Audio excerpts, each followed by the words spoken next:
Hello అండి అందరికీ. మనం ఇప్పుడు ఈ వీడియోలో బీట్రూట్ ఫ్రైని ఈజీగా మరియు టేస్టీగా ఏ విధంగా రెడీ చేసుకోవాలో చూసేద్దాము. ముందుగా ఫ్రైకి కావాల్సిన బీట్రూట్స్ తీసుకొని వాటిపైన చెక్కు తీసేసి శుభ్రంగా కడుక్కున్న తర్వాత వాటిని వీలైనంతగా సన్నగా నేను చూపిస్తున్న విధంగా తరుముకోండి. ఇలా తరుముకున్న తర్వాత వాటితో పాటు కాస్తన్ని ఒక 8 నుంచి 10 వరకు పచ్చిమిరపకాయలు మరియు వెల్లుల్లి కూడా కట్ చేసి పెట్టుకోండి స్లైసెస్గా. తర్వాత ఒక ప్యాన్లోకి 2 or 3 టేబుల్ స్పూన్స్ ఆయిల్ వేసి ఆయిల్ హీట్ ఎక్కిన తర్వాత పచ్చిమిరపకాయలు ఇంకా వెల్లిపాయలు కూడా వేయండి.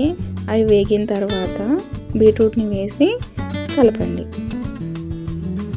బీట్రూట్ రక్తాన్ని శుద్ధి చేయడమే కాకుండా హిమోగ్లోబిన్ శాతాన్ని కూడా వేగంగా పెంచుతుంది. అలాగే ఇది బ్లడ్ ప్రెషర్ని కూడా ఎంతో బాగా నియంత్రించడంతో పాటు రోగ నిరోధక శక్తిని కూడా పెంచుతుంది. అలాగే మన గుండె యొక్క ఆరోగ్యాన్ని కూడా చాలా బాగా మెరుగుపరుస్తుంది. ఇది అంటే దీంట్లో ఫైబర్ అనేది ఎక్కువగా ఉండడం వల్ల మనకు జీర్ణక్రియ కూడా బాగా మెరుగుపడుతుంది. ఈ బీట్రూట్ని మనం వారానికి 1 లేదా 2 సార్లు తీసుకోవడం అనేది చాలా మంచిది. అయితే ఈ బీట్రూట్ కాస్త వేగిన తర్వాత దాంట్లోని తగినంత సాల్ట్ వేసుకొని కలుపుకోండి. అలా కలుపుకున్న తర్వాత ఈ బీట్రూట్ని కాస్త వేగనివ్వండి. ఇదంతా లో ఫ్లేమ్లోనే చేయండి. బీట్రూట్ అనేది కొంచెం బాగా మగ్గిన తర్వాత దాంట్లోకి రుచికి సరిపడినంత కారం వేసుకోండి. కారం కాస్త తక్కువ వేసుకోండి, ఎందుకంటే ముందుగా మనం పచ్చిమిరపకాయలు వేసుకున్నాం కాబట్టి మనకి ఎంతైతే కారం అవసరం ఉంటుందో అంత మాత్రమే వేసుకోండి.